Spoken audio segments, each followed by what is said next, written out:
Les rues de Détroit sont d'un froid glacial en plein hiver. Une fillette de 5 ans, vêtue de haillons, les petites mains violacées par le froid, fouille une poubelle. Puis elle entend un bruit familier qui lui glace le sang.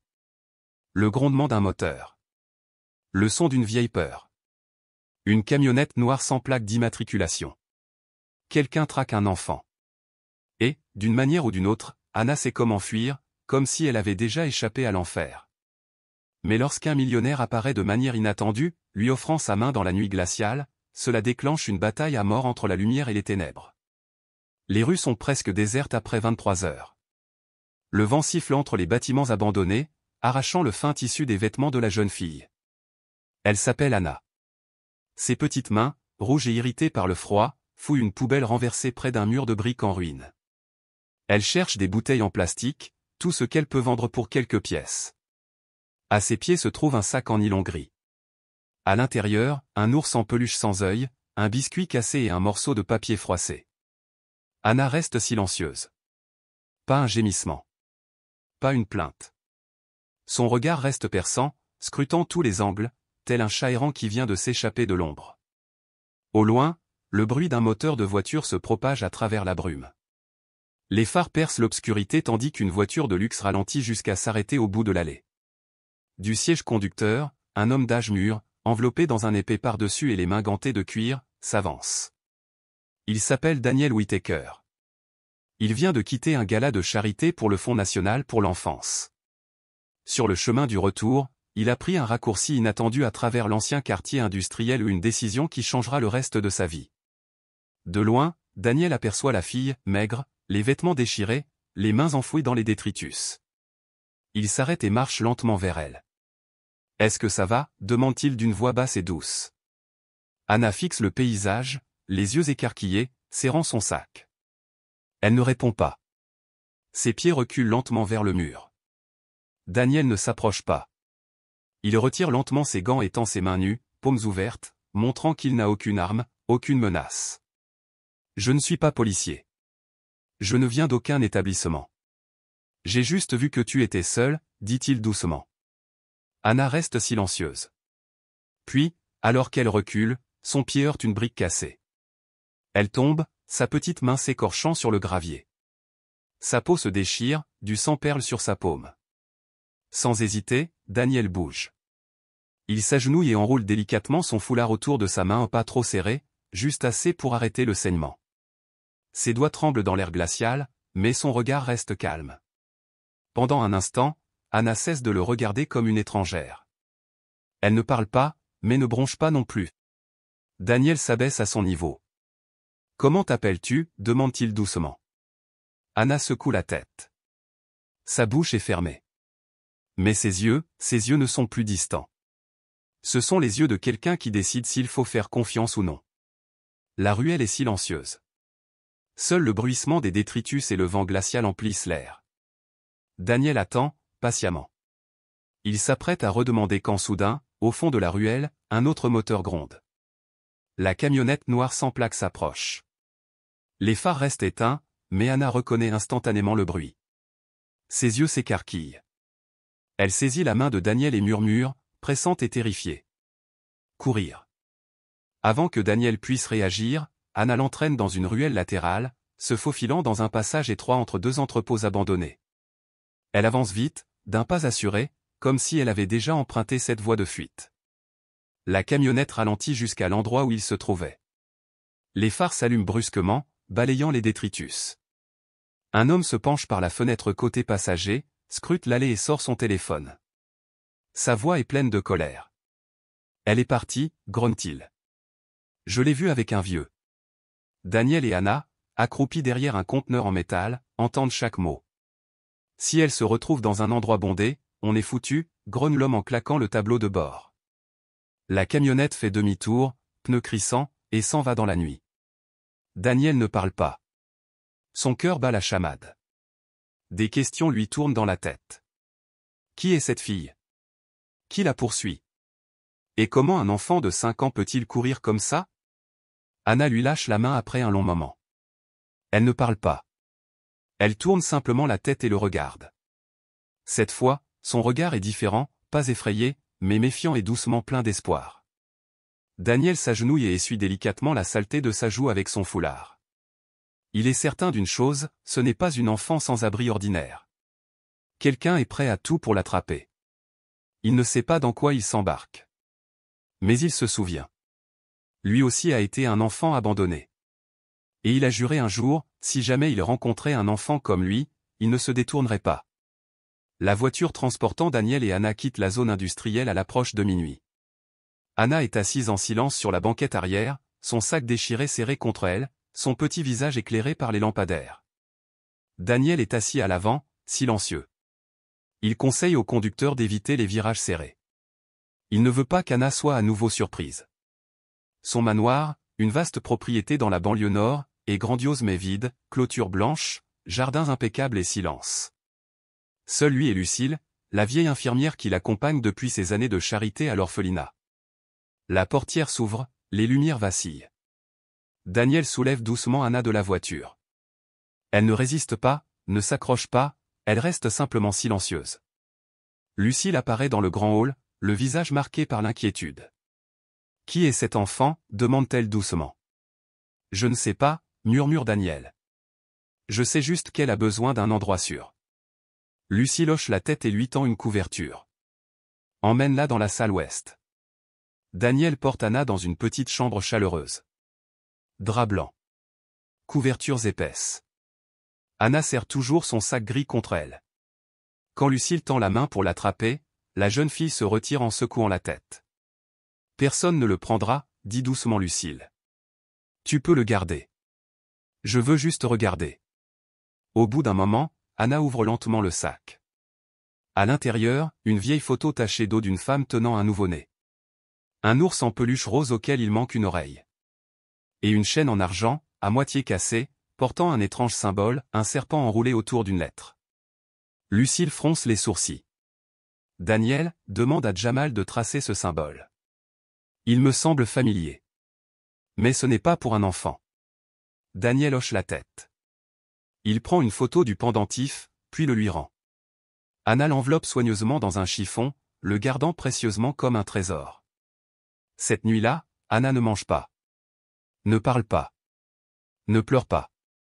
Elle est allongée sur le côté, face au mur, serrant son ours. Daniel observe depuis la porte. Puis il éteint la lumière et referme doucement la porte. Le lendemain matin, Daniel appelle Jamal, son jeune assistant technique. En voyant la photo, Jamal fronce les sourcils. « J'ai déjà vu ça », dit doucement Jamal. « Dans de vieux dossiers du FBI. Quand je faisais des recherches sur les tendances de la criminalité fédérale. »« Que veux-tu dire » demande Daniel, tendu. « C'est le symbole d'une organisation clandestine. En apparence, c'est un centre de réhabilitation pour jeunes près de la frontière avec l'Illinois. Mais il y a des années, on soupçonnait qu'il détenait illégalement des enfants. L'affaire a été étouffée. » Le sang de Daniel se glace. Et derrière la fenêtre, au loin, dans l'aube grise, l'obscurité à laquelle ils ont échappé de justesse est toujours en mouvement. Toujours en chasse. Personne n'avait jamais été poursuivi. Mais ce symbole était trop distinctif pour être ignoré. Daniel se redressa. Son esprit s'emballa. Serait-ce possible, demanda-t-il doucement. Anna aurait-elle pu être retenue là? Je n'en suis pas sûr, répondit Émilie. Mais si cette chaîne est à elle, et si elle est en fuite, alors il y a de fortes chances. Daniel ferma les yeux. Une chaleur familière monta dans sa poitrine, cette colère froide et dure qui surgissait toujours lorsqu'un enfant était blessé et que personne ne s'en souciait. La même rage qu'il avait ressentie des années auparavant, impuissant, tandis que les autres se détournaient. Cette nuit-là, alors que le silence s'installait, Anna poussa soudain un cri dans son sommeil. Le son transperça le silence comme une lame. Lucille accourut la première, suivie de près par Daniel. La fille s'assit, la sueur trempant son front, les yeux écarquillés de terreur, ses petites mains serrant un oreiller comme un bouclier. « Voiture, bruit de voiture », balbutia Anna, la voix rauque et tremblante. « Il y a des roues, une portière, des chaînes ?» Daniel ne posa pas de questions. Il s'assit simplement au bord du lit et posa doucement une main sur son épaule pour la stabiliser. La respiration d'Anna se fit par à-coups, puis ralentit progressivement. Elle s'appuya contre son bras, non pas endormi, mais ne tremblant plus. Lucille se tenait silencieusement à la porte et murmura, « Cet enfant n'est pas seulement orpheline. Elle a vu quelque chose de très terrible. » Daniel se tourna vers elle. « As-tu déjà vu cette expression ?»« Oui, » murmura Lucille. « Chez les enfants enfermés trop longtemps. Les enfants forcés de quitter leur mère. Les enfants qui ont vu leurs amis disparaître sans prévenir. Ils ne pleurent pas. Ils ne crient pas. Ils portent juste des cicatrices sans nom. » La main de Daniel se resserra légèrement sur la petite épaule d'Anna. Il avait su, dès l'instant où il l'avait trouvée dans le noir, qu'il ne pouvait pas la laisser partir. Mais maintenant, il comprenait mieux. Anna n'avait pas seulement besoin d'être protégée de la rue. Elle avait besoin d'être tirée de quelque chose de bien plus sombre, de plus froid que la nuit.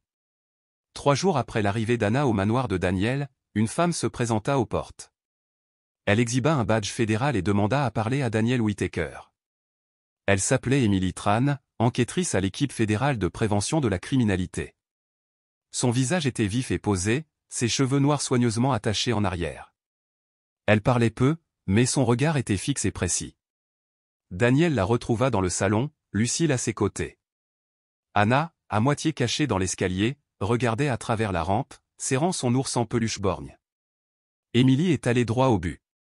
Nous avons reçu un signalement anonyme. Quelqu'un prétend que vous hébergez un enfant qui pourrait être témoin dans une affaire de traite d'êtres humains. Daniel ne broncha pas, elle s'appelle Anna. Je ne sais pas d'où elle vient. Mais elle était poursuivie. Je l'ai hébergée.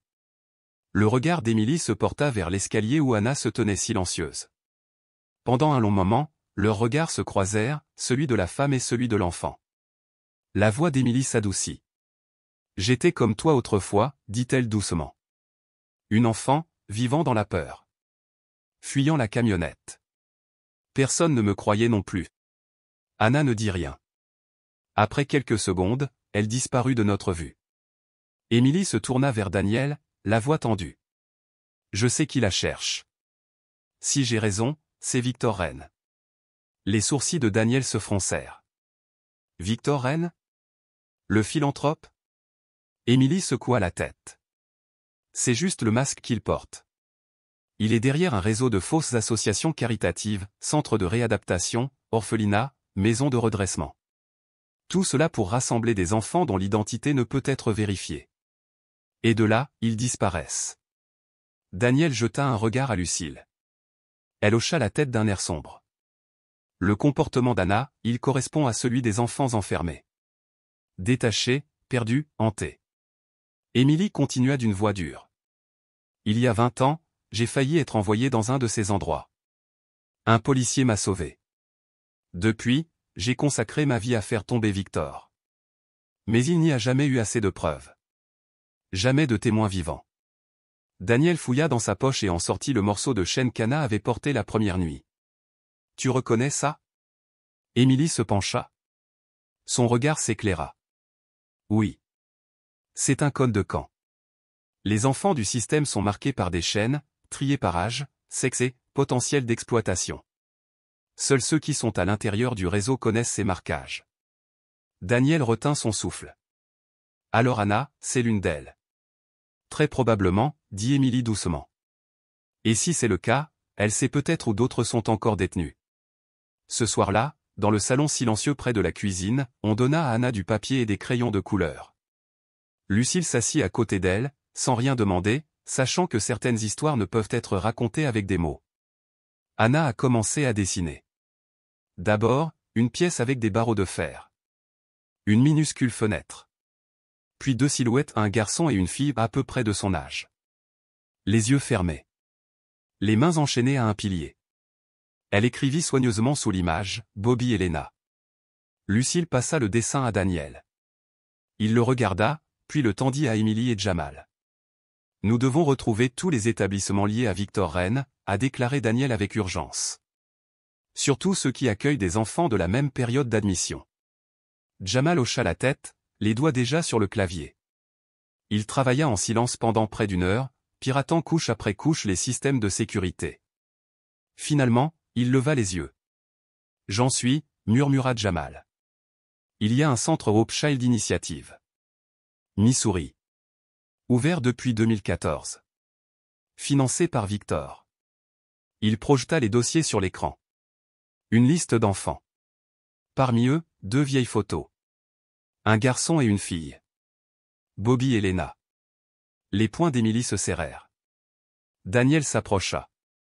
Sa voix était posée et posée. Nous ne sauvons pas seulement un enfant. Nous avons une chance de démanteler tout le réseau. Personne ne parlait. Mais dans la pièce, tout changea. La suspicion se transforma en détermination. Emily étala une carte sur la table. Des cercles rouges marquaient les propriétés connues liées à Victor Wren. Parmi elles, 3 sites ayant fait l'objet de plaintes antérieures, toutes mystérieusement retirées. Un site s'est démarqué, Hope Child Initiative. Isolé. À 30 km de la ville la plus proche. Aucune signalisation. Connu localement sous un nom effrayant, Candicette. Le visage de Lucille s'assombrit. Les enfants de l'orphelinat parlaient à voix basse du Candicette. Un endroit si silencieux qu'il était terrifiant. Pas de rire. Pas de musique. Pas de nom. La mâchoire de Daniel se crispa. Sa main se posa sur la photo de Bobby et Lena. S'ils sont vivants, on ne peut pas perdre une seconde de plus. Jamal tapota furieusement, contournant les systèmes de surveillance. Le signal de sécurité apparut à l'écran, d'abord un couloir poussiéreux. Vide. Puis une pièce avec des chaises cassées et des rideaux déchirés. Aucun mouvement. Aucun son. Puis l'obscurité. C'est tout ce que j'ai pu trouver, dit doucement Jamal. La disposition correspond au dessin d'Anna. Mais elle a l'air abandonnée. Emily croisa les bras. Soit on arrive trop tard, soit c'est un leurre. Daniel observait l'écran figé, la pièce vide et creuse.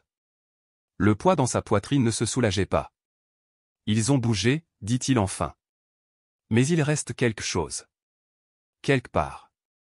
2 jours plus tard, une autre piste a fait surface. Emily, utilisant ses canaux privés, a trouvé un nom enfoui dans de vieux registres, le centre de réadaptation Greendown. Un centre de réadaptation pour adolescents en difficulté, situé à 50 km de Springfield, près d'une forêt dense. Officiellement, l'entreprise ne figurait sur aucune liste de surveillance du FBI. Mais qui en était le propriétaire? La Fondation Evelyn, une entité connue pour être liée à Victor Wren depuis 2009. Emily a entouré l'adresse en rouge. C'est peut-être là que se trouvent Bobby et Lena en ce moment. Ils déménagent constamment les enfants, toujours avec de faux papiers. Daniel se tourna vers Jamal. Peux-tu pénétrer leur système? Jamal hocha la tête. Ce ne sera pas facile. Mais si je peux accéder à un seul port réseau à l'intérieur, je peux. La voix de Daniel était basse, mais ferme. Alors, on y va. Jamal savait que le plan était risqué, mais il n'avait pas le temps d'hésiter. Il installerait un récepteur de signal et surveillerait l'installation par satellite. Le lendemain matin, se faisant passer pour un technicien réseau d'une entreprise sous contrat, Jamal entra dans Greendown par l'entrée principale, un sac à dos rempli d'enregistreurs miniatures à la main. Son rendez-vous avait été fixé à l'avance. L'homme qui l'accueillit avait la quarantaine, portait une tenue médicale avec une étiquette indiquant « Mark Davis ». Il ne sourit pas, parla à peine et conduisit Jamal dans un couloir d'un blanc immaculé. L'air sentait la stérilité. Quelque chose clochait. Chaque porte qu'ils franchirent était verrouillée de l'extérieur. Il n'y avait ni musique ni voix. Par l'étroite ouverture de la 3e porte, Jamal aperçut un adolescent qui passait la serpillière en silence. Le garçon portait un vieux t-shirt, ses longs cheveux dissimulant son visage. Il leva les yeux. Des yeux bleus clairs. Fin. C'était Bobby. De l'autre côté de la pièce, Jamal aperçut Lena assise sur une chaise en plastique, serrant contre elle un oreiller usé. Son regard était lointain, sombre, presque vide. Un employé passa, la regardant avec une indifférence glaçante. Tout en gardant sa couverture, Jamal s'accroupit près d'un boîtier réseau, près de la salle de fourniture médicale. Ses mains travaillèrent rapidement mais avec précaution, retirant le couvercle sans bruit. Il fixa un minuscule appareil d'enregistrement, pas plus grand qu'un doigt, directement sur le répartiteur de signal principal. Après avoir refermé délicatement le couvercle, il appuya sur un bouton caché de sa montre. Un léger clic confirma l'activation. L'appareil commença à émettre. Dans le couloir sombre, sous la lumière vacillante, Jamal marchait lentement, mesuré. Il savait que des caméras le surveillaient. Il ne pouvait se permettre le moindre faux pas. En tournant au coin, il les aperçut, 2 enfants dans une pièce adjacente au placard à fournitures. Le garçon était penché en avant, une bouteille d'alcool à la main. La fille fixait Jamal droit dans les yeux, le regard creux mais scrutateur. Jamal s'arrêta, s'accroupissant légèrement. « Bonjour. Je m'appelle Will, dit-il doucement, d'une voix chaleureuse. Je suis juste là pour réparer le réseau. Rien d'autre. » La fille ne dit rien, mais ne s'enfuit pas. Le garçon ne releva pas la tête. Jamal retira ses lunettes, révélant son visage plus clairement. « J'étais autrefois comme toi, enfermé. Mais quelqu'un m'a aidé. Maintenant, j'aide les autres. C'est tout. » Le garçon leva les yeux. Un vieux bleu marquait sa joue. Ses yeux étaient sombres, épuisés. La fille se pencha légèrement en arrière, mais garda son regard fixé sur Jamal. Il savait qu'il ne pouvait pas obtenir la confiance par de simples mots. La confiance se mérite. « Je vais laisser un bonbon sous la table, » murmura doucement Jamal. « Si tu te sens en sécurité, prends-le. Sinon, laisse-le. » Il recula sans se presser. Tandis qu'il s'éloignait, le garçon le suivit du regard, toujours prudent, mais sans plus de peur. Cet après-midi-là, de retour dans la salle de réunion du manoir, Jamal projeta les images. Les images de Bobby et Lena emplirent l'écran. Un silence pesant s'abattit sur la pièce. Anna, assise à côté de Lucille, serra soudain son ours en peluche. « Cette personne, » murmura Anna en désignant un membre du personnel avec un presse-papier, « c'est lui qui m'a attaché au tuyau d'eau. » La pièce resta figée. Daniel se pencha. « Es-tu sûr ?» Anna hocha fermement la tête. « Il s'appelle Gordon. Il frappe mes amis. » Émilie interrompit la vidéo et nota le nom de l'homme. « Nous avons des visages, des noms, des photos, mais ce n'est pas suffisant pour un mandat de perquisition. » Daniel fronça les sourcils. « Pourquoi pas ? » « Parce que le réseau de Victor est lié à des donateurs de haut rang, » répondit Émilie, la voix tendue. « Des politiciens. Des juges. Ils vont bloquer. » Daniel se rassit, pensif. Au bout d'un moment, il se releva. « Ensuite, nous faisons venir le public. » Il a contacté un journaliste d'investigation qui l'avait autrefois aidé à démasquer une fraude financière.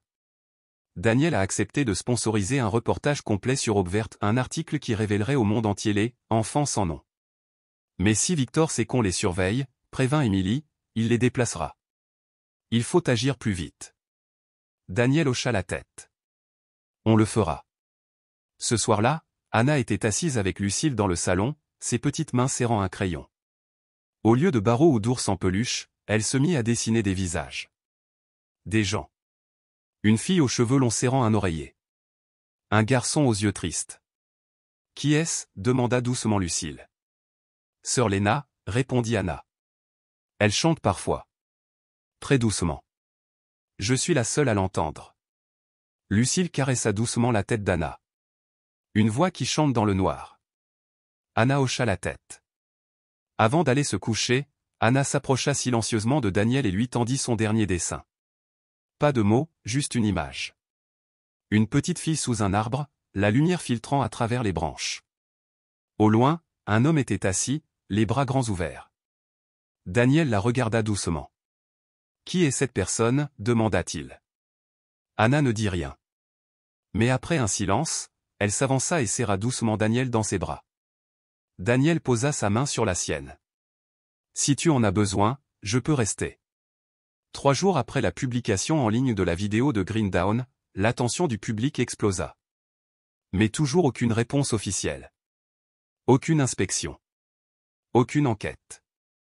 Émilie était furieuse. Daniel resta calme, mais au fond de lui, il savait que le temps pressait. Jamal continuait de surveiller le signal, mais les interférences augmentaient. Les caméras de l'Aube verte tombaient en panne. Les données étaient sporadiques et peu fiables. Un après-midi, Jamal retourna à Greendown pour livrer des bouteilles d'eau, une couverture convenue à l'avance. Dans le couloir, à l'étage, Bobby attendait. Il tenait une boîte, mais glissa une paille en papier de sa manche et la cacha sous le tonneau. Jamal ne dit rien. De retour à sa voiture, il trouva le papier à l'intérieur de la paille. D'une écriture tremblante, Lena chantera à 3 heures du matin si quelqu'un peut encore l'entendre. Cette nuit-là, dans la salle de surveillance de Daniel, le silence régnait dans le manoir. Emily, Daniel, Jamal et Anna étaient rivés à l'écran. Jamal vérifiait le flux vidéo, faible, mais toujours vivant. Temps écoulé, 2h58. 2h59, 3h. Puis un son ténu ou une voix douce, une berceuse, s'échappant d'une porte entrebâillée. La même chanson qu'Anna avait murmurée lors de sa première nuit. Anna halta. C'est elle. Lena chante. La mélodie était fragile mais constante. Emily se leva. Ça y est. On y va. D'après la carte dessinée à la main par Jamal, il y avait une voie d'évacuation derrière le hangar de stockage, sécurisée uniquement par une serrure mécanique. Daniel et Emily étaient vêtus de noir. Pas de mandat de perquisition. Plus besoin d'attendre. Ils savaient qu'au matin, Bobby et Lena pourraient disparaître à jamais. À 3 heures précises du matin, ils arrivèrent. Jamal resta dans la voiture, à écouter les signaux. Emily força la serrure. La portière s'ouvrit brusquement. À l'intérieur, ils trouvèrent Bobby qui les attendait. Il les guida silencieusement à travers d'étroits couloirs, évitant caméras et gardes. Ils atteignirent enfin une pièce au mur métallique. Emily la déverrouilla. À l'intérieur se trouvaient des dossiers, des boîtes de rangement, des disques durs et des photos. La preuve. La vérité. Chaque visage, chaque cicatrice, chaque enfance volée ou enregistrée, stockée, cachée. Mais pas pour longtemps. Il y avait aussi des documents qui n'avaient jamais été signalés. Parmi eux se trouvait un dossier portant le nom d'Anna, numéro d'identification 47 bleu. Emily lui serra doucement la main tandis que Daniel fixait la photo. C'était Anna, environ 4 ans, le regard vide et distant. Dehors, Lena apparut, la main posée sur la petite épaule de la fillette. L'enfant regarda Daniel, immobile. Daniel s'approcha, s'accroupit et murmura doucement, « Nous sommes là pour te sortir d'ici. » Lena hocha la tête. Ses yeux étaient rouges mais secs. Elle ne pleura pas. Elle se retourna simplement et ramena le groupe vers la porte latérale. Alors qu'ils approchaient de la sortie de secours, un agent de sécurité sortit soudain de l'entrepôt, braquant une lampe torche directement sur eux. « Arrêtez » cria-t-il. Emily dégaina aussitôt son arme, d'une voix aigre. « Reculez. Police fédérale. » Le garde hésita, puis actionna l'alarme à sa ceinture. Le son strident résonna dans tout le bâtiment. Daniel attrapa Lena, l'entraîna et courut vers la voiture.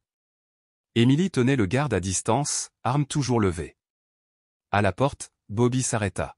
« Je te tiendrai la porte, dit-il calmement. S'ils te poursuivent, je les bloquerai le temps que tu puisses t'échapper. » Non, cria Daniel, essoufflé. Je connais les raccourcis. Si ça se gâte, je me cacherai. Bobby secoua la tête. Si personne ne les retient, on sera tous rattrapés. Emily se retourna et adressa un bref signe de tête à Bobby. Pas un mot, pas le temps. Il comprenait.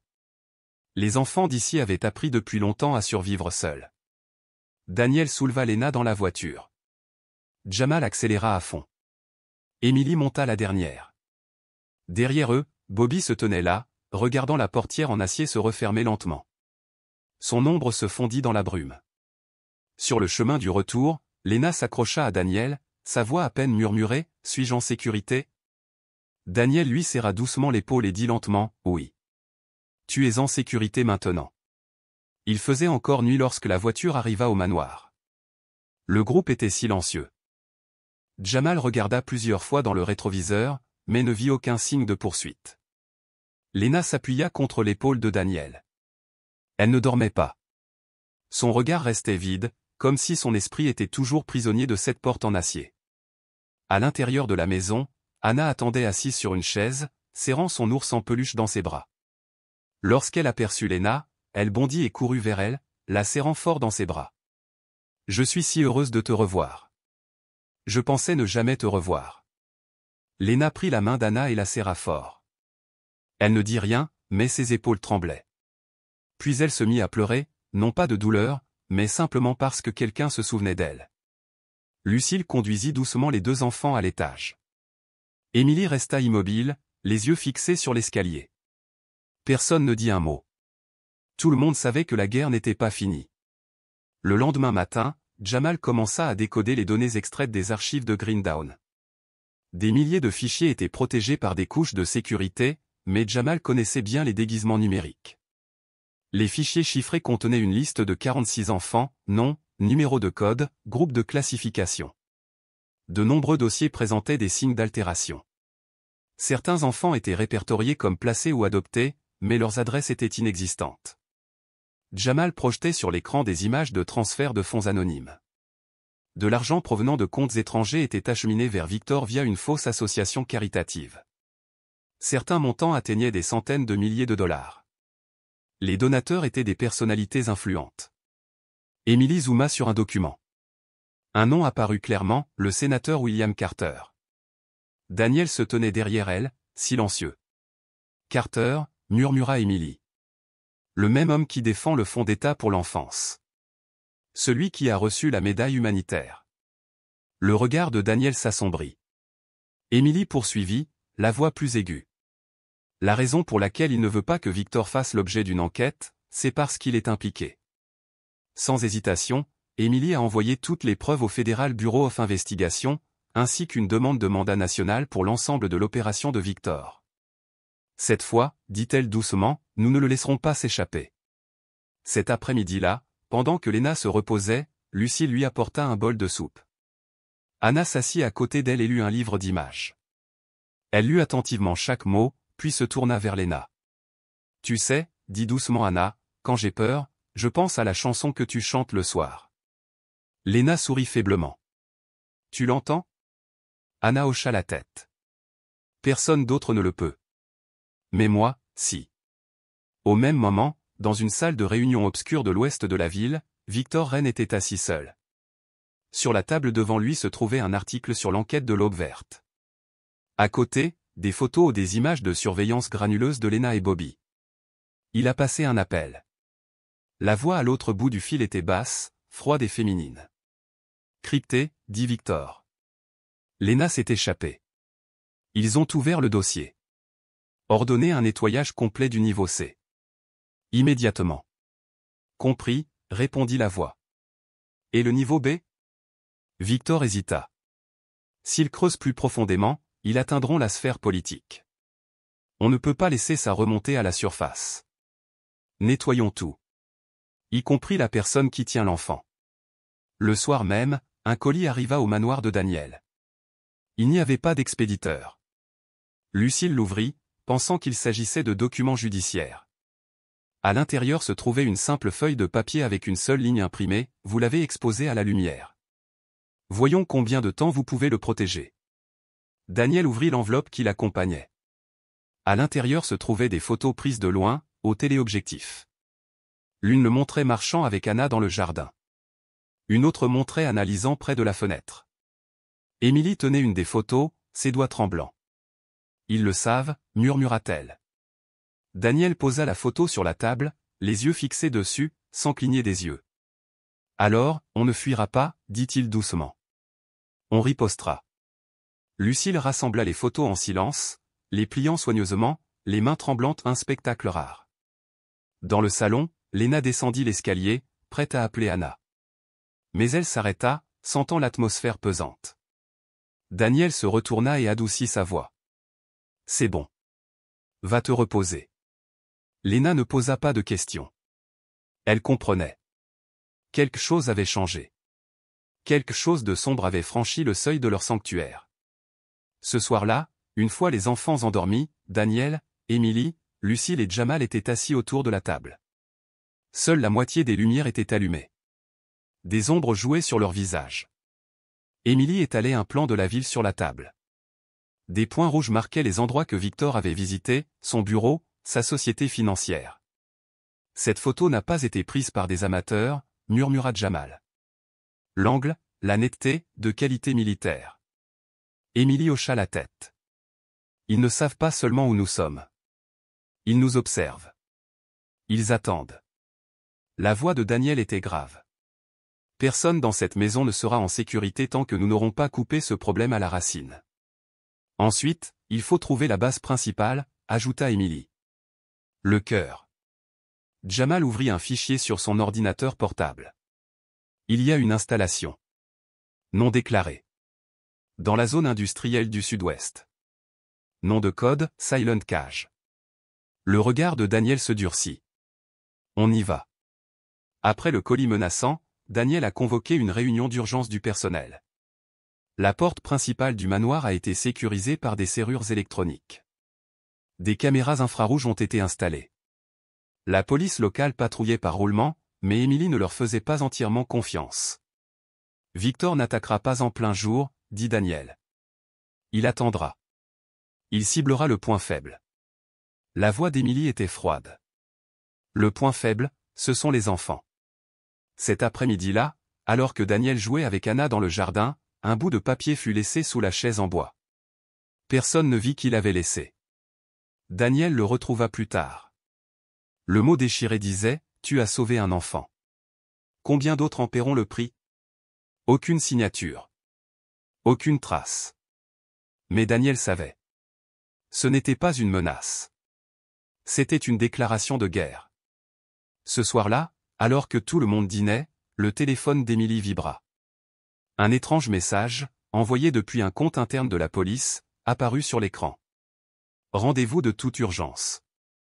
Seul. Lieu précis. Le message provenait de l'inspecteur Russell, son supérieur direct. Un homme autrefois réputé pour son intégrité. Mais Emily hésitait. Quelque chose clochait. Elle ne répondit pas. Au lieu de cela, elle demanda discrètement à un contact du bureau fédéral de vérifier ses finances. 2 heures plus tard, Jamal lui a remis le rapport. Russell recevait régulièrement des paiements du fonds de connexion humanitaire. L'argent de Victor. Les pièces du puzzle commençaient à se mettre en place. La guerre ne faisait que commencer. Emily resta assise un long moment, puis se leva, sa voix ferme mais lourde de résolution. Nous ne combattons plus seulement les criminels, dit-elle doucement. Nous combattons tout un système qui les nourrit. Le lendemain soir, alors que Jamal quittait son domicile pour rencontrer un informateur dans la zone de recherche au nord, sa voiture fut soudainement heurtée par un SUV noir. 3 hommes masqués en sortirent. L'un d'eux brisa la vitre de la voiture, arracha le sac à dos des mains de Jamal et arracha le disque dur. Jamal riposta, mais un coup violent à l'arrière de la tête le fit sombrer dans l'inconscience. Juste avant que sa vision ne se trouble, il parvint à apercevoir la plaque d'immatriculation qu'on lui retirait et une ligne de peinture argentée à l'arrière du SUV. Le silence est un pouvoir. Jamal a été transporté d'urgence à l'hôpital, mais ses blessures n'étaient pas graves. Le disque dur, en revanche, contenant la copie intégrale des preuves concernant Victor, avait disparu.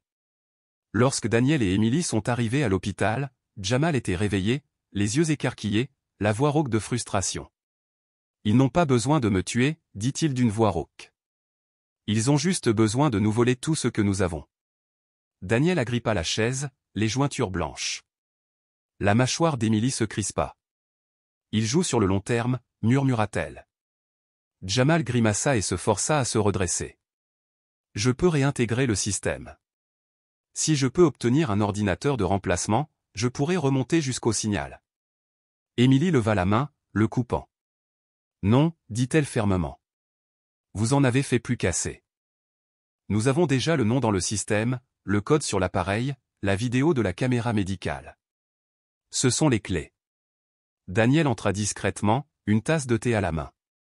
Il la posa sur la table, d'une voix basse et assurée. « Maintenant, repose-toi. Le reste, on s'en occupe. » De retour au manoir, Emily étala un dossier sur la table et consulta un schéma de l'entrepôt. Le plan était ancien et flou, mais des parties du pipeline, des issues de secours et des codes d'accès étaient encore lisibles. Le Gateway était autrefois un centre logistique pour une entreprise de l'industrie lourde, fermé en 2001. Mais selon des notes internes, il avait récemment été rouvert à des « fins de stockage spéciales ». Lucille étudia la carte, sa voix à peine plus haute qu'un murmure. Quel type de stockage nécessite 3 couches de protection et des codes internes? Jamal, portant toujours un bandage blanc sur le front, hocha faiblement la tête. Ce n'est pas seulement un espace de stockage. Cet endroit est le centre de coordination. Si Victor veut tout effacer, c'est par là qu'il commencera. Daniel s'approcha de la fenêtre, les lumières du jardin reflétant son visage, un homme qui avait autrefois choisi d'aider à distance, se tenant maintenant au cœur de la tempête. Il s'est retourné. Bobby est là. Et peut-être d'autres. Si on n'agit pas maintenant, il n'y aura plus rien à sauver. Émilie hocha la tête. J'ai demandé des renforts à l'équipe spéciale d'enquête. Mais cela pourrait prendre des jours. Si Victor agit en premier. La main de Daniel appuya sur la carte. Alors, nous y allons en premier, dit-il doucement. Nous faisons ce que la loi hésite encore à faire. Jamal a essayé de se relever, malgré le fait que Lucille le retenait. Je viens avec toi. Daniel le stabilisa en posant une main sur son épaule. Tu dois te remettre. Mais si tu pouvais me procurer une carte électronique et un plan de sécurité, fais-le ce soir. Anna apparut, serrant un nouveau dessin. Elle le tendit à Daniel. Le croquis était simple, une pièce sombre, une porte entr'ouverte, traversée par la lumière.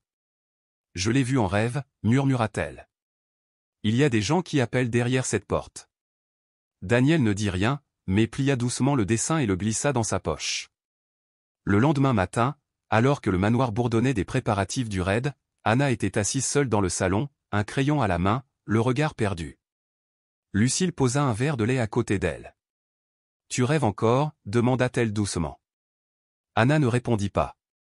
Elle dessina lentement un mur de briques, marqué d'un étrange symbole, un triangle inversé coupé par 3 diagonales. Daniel le remarqua immédiatement. C'était le même symbole que Jamal avait trouvé enfoui dans les fichiers chiffrés, la marque du stockage interne des données. Mais dans le diagramme retrouvé par Jamal, ce symbole n'avait aucune coordonnée. Anna murmura. Ce mur, il se trouve dans la chambre froide, derrière le stockage du riz. Il y a une porte en fer gris à gauche. Jamal revérifia les images de la caméra interne. Une pièce avait été effacée des plans, son signal bloqué, mais de faibles ombres de personnes en mouvement subsistaient. Il zooma. Une rangée de vieilles portes en fer et, tout en bas, un vide sanitaire caché juste assez grand pour qu'une personne puisse s'y faufiler. Émilie se leva d'un bond et appela directement l'agent fédéral. Vérifiez les coordonnées. Préparez un plan d'attaque. Il retient des gens là-bas.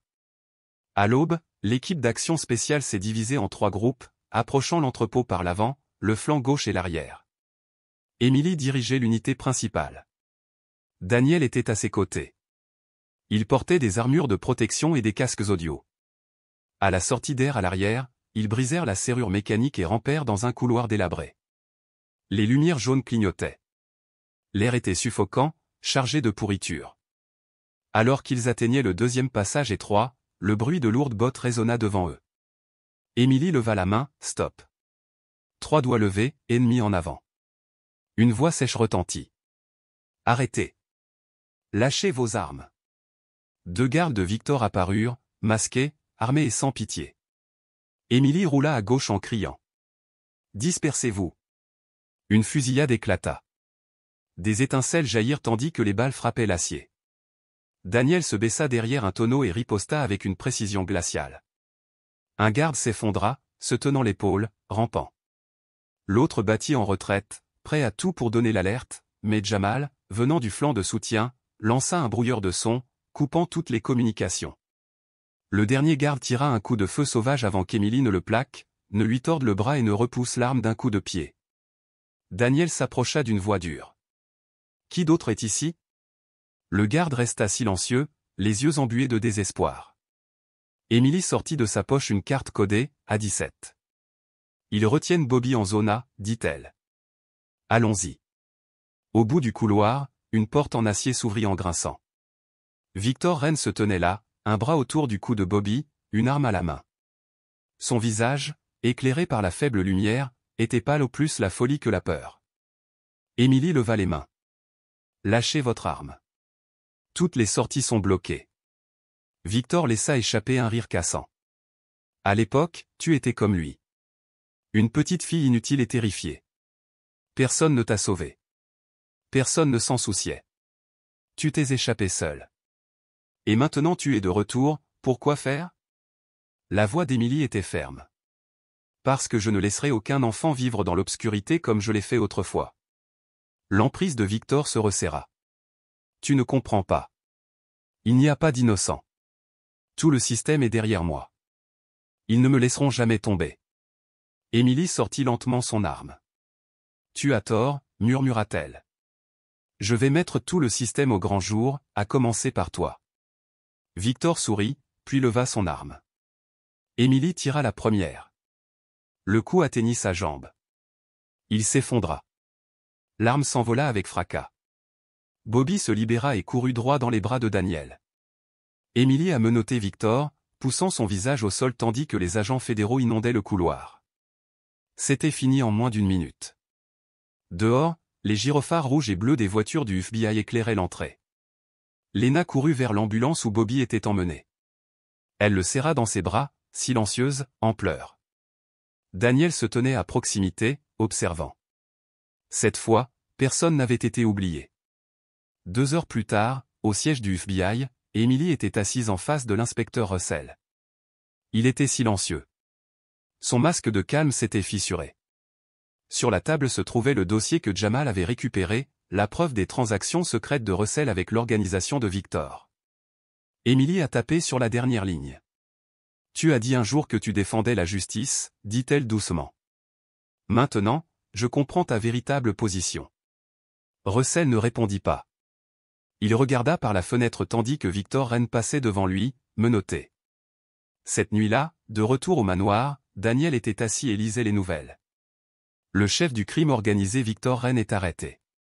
L'enquête s'étend à des personnalités de haut rang. Lucille posa une main sur son épaule. Les choses commencent à changer, murmura-t-elle. Daniel n'a pas levé les yeux. Pas encore, murmura-t-il. Mais au moins, nous avons tracé une ligne à travers l'obscurité. À l'intérieur de la pièce aux murs sombres, la lumière blanche du plafond tombait silencieusement sur les visages sérieux. L'air est lourd, non pas à cause de la peur, mais à cause du poids de l'affaire elle-même. Victor Wren est assis à la place de l'accusé, les mains menottées dans le dos. Ses cheveux sont striés de gris, de profonds cernes obscurcissent ses yeux, mais le mépris persiste dans son expression, comme s'il ne croyait toujours pas que les juges de cette salle d'audience soient assez forts pour le juger. À côté de lui sont assis l'inspecteur Russell, 2 cadres supérieurs et une femme qui a déjà travaillé comme psychologue dans le réseau, tous menottés, leurs regards s'évitant soigneusement.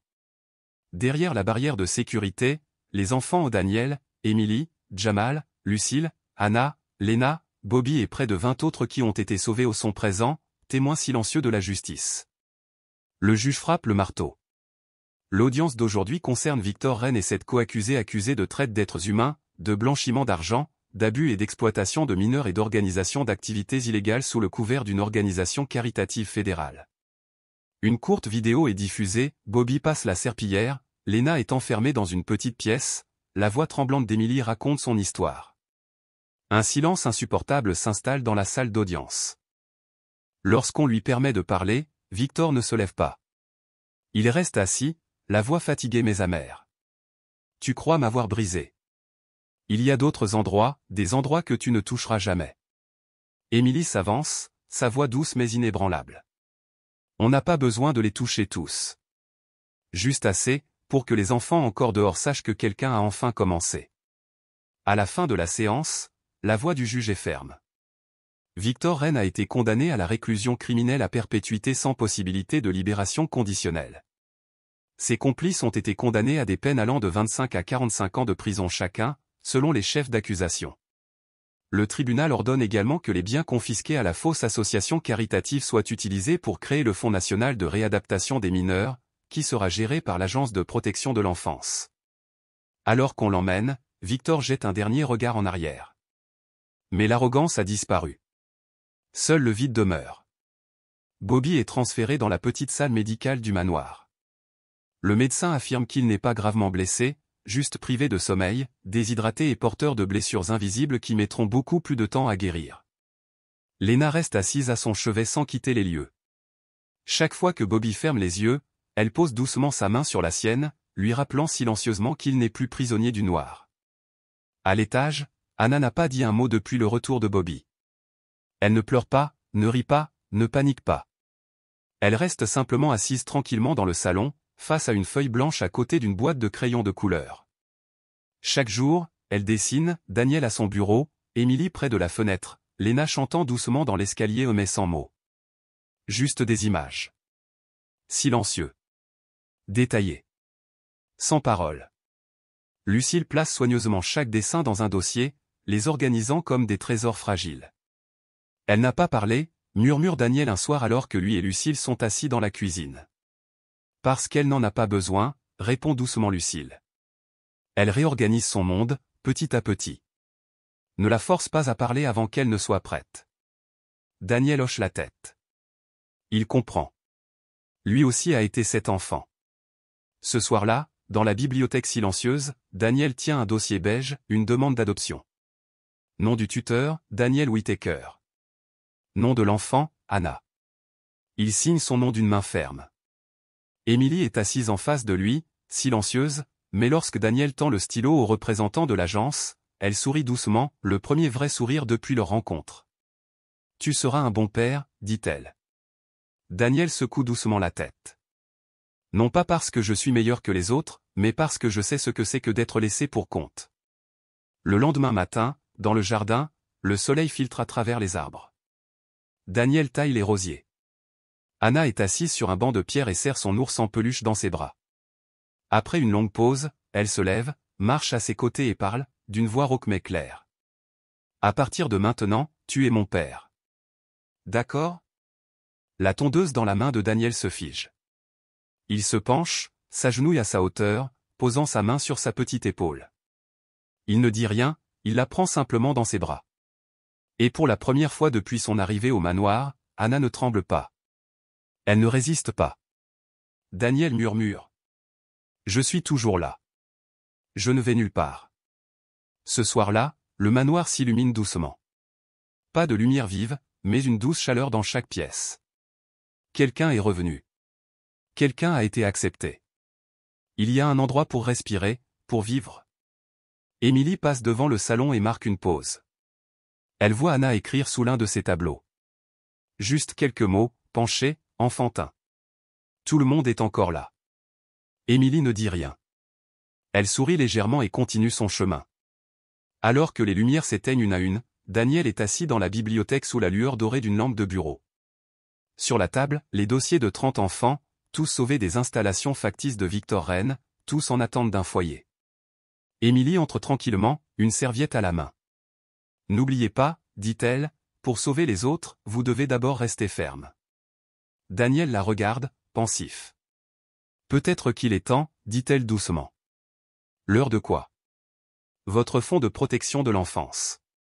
Il est temps de l'élargir, pas seulement en termes financiers, mais aussi en termes d'opérations sur le terrain, d'intervention et d'aide juridique. Vous avez les ressources.